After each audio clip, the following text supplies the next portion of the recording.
আমাদের নেত্রী যে পর্যন্ত বিদেশ থেকে তাকে মুক্ত করে বাংলাদেশে না আনে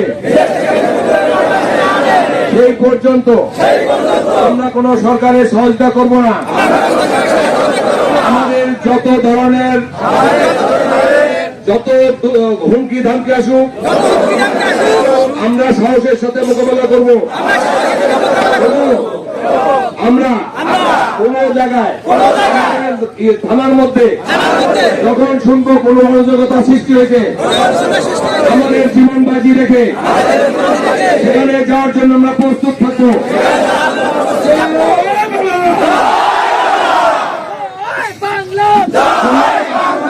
এখান থেকে